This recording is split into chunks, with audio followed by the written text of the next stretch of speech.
اعوذ باللہ من الشیطان الرجیم بسم اللہ الرحمن الرحیم اللہم صلی وسلم علی محمد وعلی آل محمد بعدد کل شیء معلوم لک۔ معزز سامعین و ناظرین، قرآن مجید کے ساتھ تعلق استوار کرنے کے لیے، قرآن مجید کے ساتھ قلبی تعلق کا اظہار کرنے کے لیے ہم قرآن مجید کے حوالے سے 30 پاروں کا خلاصہ ذکر کرنے لگے ہیں، اور آج پہلے پارے کی ہم بات کریں گے۔ پہلے پارہ میں 2 سورتوں کا ذکر ہوتا ہے، سورۃ الفاتحہ اور سورۃ البقرہ کی 141 آیات۔ سورۃ الفاتحہ یہ قرآن مجید کی ترتیب کے اعتبار سے، کتابی ترتیب کے اعتبار سے پہلی سورہ مبارکہ ہے، اور ترتیب نزول کے اعتبار سے یہ 5ویں سورہ مبارکہ ہے۔ اگر ہم اس سورت کا جائزہ لیں اور دیکھیں بغور، تو یہ سورہ مبارکہ الحمد سے شروع ہوتی ہے۔ الحمد سے شروع ہونے والی قرآن مجید کی 5 سورتیں، نمبر 1 سورۃ الفاتحہ، نمبر 2 سورہ انعام، نمبر 3 سورہ کہف، نمبر 4 سورہ سبا، اور نمبر 5 سورہ فاتر۔ یہ 5 صورتیں ہیں جو الحمد سے شروع ہوتی ہیں۔ اگر ہم اس صورت پر غور کریں تو یہ سورہ مبارکہ کس حسین ربط کے ساتھ بیان ہے، اس کا ذکر ہوا ہے۔ اس میں 3 چیزیں بڑی اہم ہیں۔ یہ ایک درخواست ہے جو بندہ اپنے مالک کے حضور پیش کرتا ہے۔ جب بھی آپ کوئی درخواست لکھتے ہیں تو اس میں 3 چیزیں بڑی امپورٹنٹ ہوتی ہیں۔ نمبر 1 تعریف، نمبر 2 تعارف، اور نمبر 3 طلب۔ تعریف اس کی جاتی ہے جس کو درخواست پیش کرتے ہیں، اور تعریف درخواست گزار کی ہوتی ہے۔ تعارف کے بعد آخری جو نقطہ ہوتا ہے وہ ہے طلب۔ تعریف، تعارف اور طلب سے درخواست مکمل ہوتی ہے۔ اگر ہم سورۃ الفاتحہ پہ غور کریں تو تعریف سے سورۃ الفاتحہ شروع ہوتی ہے، الحمدللہ رب العالمین الرحمن الرحیم مالک یوم الدین۔ بندہ تعریف کرتا ہے اپنے مالک کی۔ اب مالک بھی بندے سے فرماتا ہے، میرے بندے تو نے میری تعریف تو کر دی، بتا تو کون ہے، تیرا تعارف کیا ہے۔ اب بندہ عرض کرتا ہے ایاک نعبد و ایاک نستعین، یا اللہ تیرا ہی بندہ ہوں، تجھ سے مدد مانگتا ہوں۔ اور پھر آخر پر بندہ طلب پیش کرتا ہے کہ مالک مجھے یہ چاہیے، اہدنا الصراط المستقیم صراط الذین انعمت علیہم، مجھے راستہ بھی چاہیے اور مجھے واسطہ بھی چاہیے۔ اگر ہم اس سورت مبارکہ کو دیکھیں تو یہ سورہ مبارکہ صبح فجر سے لے کے عشاء کی نماز تک 48 ٹائمز تلاوت کی جاتی ہے، اور ایک دعا جس کو ریپیٹ کیا جاتا ہے، دہرایا جاتا ہے، اہدنا الصراط المستقیم اہدنا الصراط المستقیم، یا اللہ مجھے ہدایت چاہیے۔ ہدایت کی طلب کی جاتی ہے۔ اب دیکھنا یہ ہدایت کے حوالے سے سورۃ الفاتحہ کی ترتیب کیا ہے۔ اس میں 3 چیزوں کا ذکر ہے ہدایت کے حوالے سے: دعائے ہدایت، وسیلہ ہدایت، اور مانع ہدایت۔ دعائے ہدایت کیا ہے؟ اہدنا الصراط المستقیم۔ اور وسیلہ ہدایت کیا ہے؟ صراط الذین انعمت علیہم۔ مانع ہدایت کون ہے؟ وہ کون سی رکاوٹیں ہیں جو ہدایت کے راستے میں آتی ہیں کہ جو بندے کو ہدایت کی طرف جانے نہیں دیتی؟ وہ ہے المغضوب اور الضالین۔ اس کے بعد اگر دیکھیں ہم تو سورہ بقرہ آتی ہے۔ سورہ فاتحہ اور سورہ بقرہ کا ایک دوسرے کے بعد آنا، یا کے بعد دیگرے آنا، اور ان کا جو قرب ہے اس کے پیچھے حکمت ہے۔ اور ایک بڑی حکمت یہ کہ سورۃ الفاتحہ میں ہدایت کا ذکر ہے، اور سورۃ البقرہ میں ہدایت کی تفصیل ہے۔ دیکھیے نا، فاتحہ میں تو دعا ہوتی ہے اہدنا الصراط المستقیم، مولا مجھے ہدایت چاہیے، اور صراط الذین انعمت علیہم، تیرے انعام یافتہ بندوں کے ذریعے مجھے ہدایت چاہیے۔ آگے اللہ پاک بقرہ میں جواب دیتا ہے ھدی للمتقین، کہ ہدایت متقین کے لیے۔ اسی طرح اگر ان دونوں صورتوں کا ربط دیکھیں تو سورۃ الفاتحہ میں 3 راستوں کا ذکر ہے۔ کون کون سے؟ صراط مستقیم، صراط مغضوب اور صراط الضالین۔ سورۃ البقرہ اس کی تفصیل دیتی ہے۔ صراط مستقیم کن کا ہے؟ الذین یؤمنون بالغیب ویقیمون الصلاۃ ومما رزقناہم ینفقون، مفلحون تک۔ اگر کوئی سوال کرے کہ یہ صراط مغضوب کن کا ہے، ان الذین کفروا سواء علیہم اانذرتہم ام لم تنذرہم لا یؤمنون، یہ جب رکوع مکمل ہوتا ہے وہاں تک۔ اور پھر تیسری بات کہ صراط الضالین کون ہے، وہ کن کا راستہ ہے؟ تو ومن الناس من یقول آمنا باللہ وبالیوم الآخر وما ہم بمؤمنین۔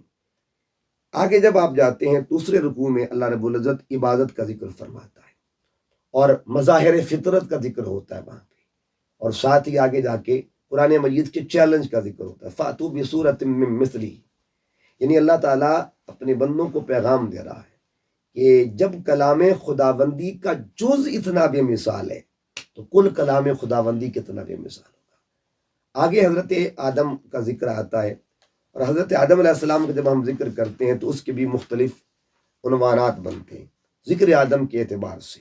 نمبر ایک، حضرت آدم علیہ السلام کے حوالے سے جو مضامین آتے ہیں ذہن میں، تذکیر آدم، یعنی حضرت آدم کا ذکر ہوا، تخلیقی آدم، انی جاعل فی الارض خلیفہ، ان کی تخلیق کا ذکر ہو رہا ہے۔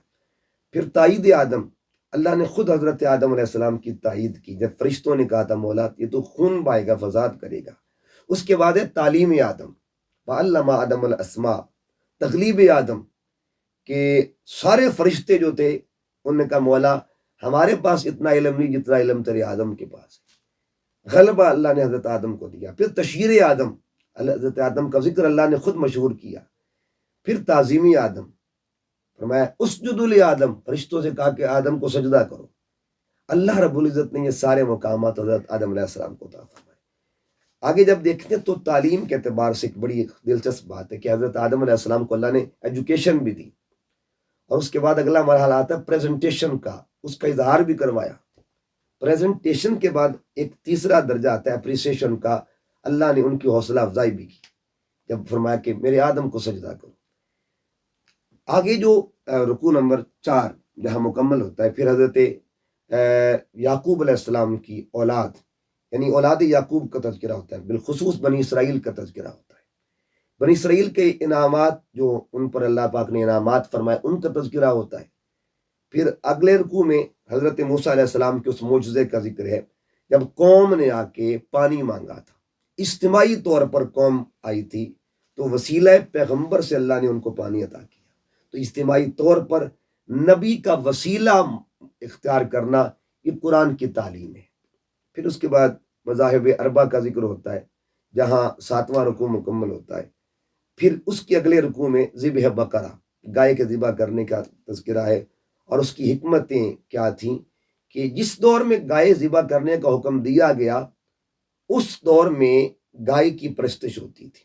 اللہ نے شرک کو جڑ سے اکھاڑنے کے لیے اور رد شرک کے لیے یہ سارا اہتمام کیا کہ تاکہ وہ تصور جو ہے ان کے ذہن میں جو بنا ہوا تھا اس تصور کا خاتمہ ہو جائے اور عقیدہ توحید کا بول بالا ہو۔ پھر اس کے بعد احجار ثلاثہ کا ذکر ہے، 3 پتھروں کا تذکرہ ہے۔ یہ تصور بھی دیا گیا کہ پتھر بھی برابر نہیں ہوتے اللہ کی نظر میں، پتھر بھی برابر، وَإِنَّ مِنَ الْحِجَارَةِ لَمَا يَتَفَجَّرُ مِنْهُ الْأَنْهَارُ، یہاں 3 طرح کے پتھروں کا ذکر ہے۔ اور یہ پریکٹیکل ہم دیکھیں تو جو بندے حج کرنے جاتے ہیں وہ جانتے ہیں کہ ایک پتھر وہ ہے جس کو وہ بھوت سے لے کے آتے ہیں، اور دوسری طرف ادھر جائے تو پتھروں کو پتھر مار کے آتے ہیں، تو پتھر برابر نہیں ہوا کرتے۔ آگے جب نصف مکمل ہوتا ہے تو میثاق بنی اسرائیل کا تذکرہ ہے۔ اللہ رب العزت نے بنی اسرائیل کے اس میثاق کے ذریعے کیا خوبصورت تعلیم بیان فرمائی ہے، جس میں حقوق اللہ کا بھی ذکر ہے اور حقوق العباد کا بھی حسین تصور پیش کیا گیا ہے۔ اہل ایمان کو اللہ نے جو پہلا خطاب کیا قرآنی ترتیب میں، ویسے تو 89 مقام پہ اللہ نے اہل ایمان سے خطاب کیا ہے، یا ایھا الذین آمنو کا جو لفظ ہے وہ 89 مقام پہ آیا ہے، لیکن جو اللہ کا خطاب اول ہے ایمان والوں سے، اس خطاب اول کا عنوان اول کیا تھا؟ وہ ہے ادب رسول صلی اللہ علیہ وسلم، جو یہاں ذکر ہوا ہے یا ایھا الذین آمنو لا تقولوا رائنا۔ معلوم یہ ہوا اللہ تعالیٰ ایمان والوں سے جب خطاب فرماتا ہے تو اپنے خطاب کی ابتدا ہی ادب رسول سے کرتا ہے۔ اسی بارے میں دیکھیں تو ناموس ملائکہ کا ذکر ہے، قل من کان عدوا لجبریل، یہاں اس رکوع میں جب پڑھیں گے تو اللہ تعالیٰ نے حضرت جبرائیل اور میکائیل کی ناموس کا ذکر کیا ہے، تو جس مالک کے نزدیک یا جس کلام میں ناموس ملائکہ کا اتنا اہتمام ہے تو پھر بتائیے ناموس مصطفیٰ کی شان کا عالم کیا ہوگا۔ اسی بارے میں ہاروت اور ماروت فرشتوں کا ذکر ہے۔ آگے یہود و نصارہ کا اختلاف، جو باہمی اختلاف تھا ان کا، اس کا ذکر ہے. وقالت الیہود لیست النصارى علی شیء وقالت النصارى لیست الیہود علی شیء. یہاں ان دونوں کا اختلاف ہے، یہود اور نصارہ کا. پھر آگے تعمیر کعبہ کا تذکرہ ہوتا ہے، اور تعمیر کا بھی ذکر ہوا، تطہیر کا بھی ذکر ہوا. اس کے لیے اللہ نے دو ہستیوں کا انتخاب کیا، ایک کو حضرت ابراہیم کہتے ہیں اور دوسرے کو حضرت اسماعیل علیہ السلام کہا جاتا ہے. یہاں ایک میسج بھی دیا گیا کہ حضرت ابراہیم علیہ السلام نے اس خدمت کے لیے، اس نوکری کے لیے اپنے ساتھ اپنی اولاد کو شامل کیا، تاکہ آنے والے ہر باپ کو ایک میسج مل جائے کہ جب بھی دین کے لیے نکلو، جب بھی خدمت دین کا معاملہ ہو، اپنے ساتھ اپنے بچوں کو ترغیب دیا کرو، اپنے ساتھ اپنے بچوں کو شامل کیا کرو، تاکہ آپ کی نسل کے اندر بھی یہ رجحان پیدا ہو خدمت دین کا، خدمت دین کے حوالے سے جو بھی معاملات ہوتے ہیں. اسی رکوع کو آگے جا دیکھتے ہیں تو حضرت ابراہیم علیہ السلام کی اس دعا کا ذکر ہے. اس دعا میں انہوں نے حضور علیہ السلام کی ذات کو اللہ سے مانگا تھا. صحن کعبہ میں زبان خلیل پہ کس کی آمد کا ذکر ہو رہا ہے؟ آمد مصطفیٰ صلی اللہ علیہ وسلم کا ایسا ذکر جس کا اہتمام بھی اللہ نے اپنے گھر میں کروایا اور اپنے پیغمبر کی زبان سے کروایا. تو اسی پارے کا جب اختتام ہوتا ہے، خاص یہاں پہ ذکر ہے حضرت یعقوب علیہ السلام کی اس وصیت کا جو آپ نے جاتے جاتے اپنی اولاد سے فرمائی تھی. جب پوچھا تھا ما تعبدون من بعدی، میرے بیٹوں میرے بعد کس کی بندگی کرو گے، تو بچوں نے بھی کیا کمال کا جواب دیا تھا. تربیت جو پیغمبر نے کی ہوئی تھی، انہیں کہا نعبد الہک و الہ آبائک ابراہیم و اسماعیل و اسحاق. بابا ہم اس رب کی بندگی کریں گے جس کی پہچان آپ کے وسیلے سے ہمیں حاصل ہوئی ہے، جس کی پہچان ابراہیم علیہ السلام کے وسیلے سے ملی، جس کی پہچان اسماعیل علیہ السلام کے وسیلے سے ملی، جس کی پہچان اسحاق علیہ السلام کے وسیلے سے ملی. تو مطلب یہ ہوا، پیغام یہ ملا کہ جو باپ ہوتا ہے اس کی ذمہ داریوں میں سے ایک یہ بھی ذمہ داری ہوتی ہے کہ وہ اپنے بچوں کے عقیدوں کا محافظ بنے، اپنے بچوں کے عقیدے سنوارے. حضرت یعقوب علیہ السلام نے بچوں کی عقیدوں میں دو چیز شامل کی ہے، عقیدہ توحید اور وسیلہ انبیاء. اللہ تعالیٰ کی بارگاہ میں دعا کرتے ہیں اللہ پاک آج کی اس گفتگو کو اپنی بارگاہ میں قبول فرمائے. وما علیہ الا البلاغ.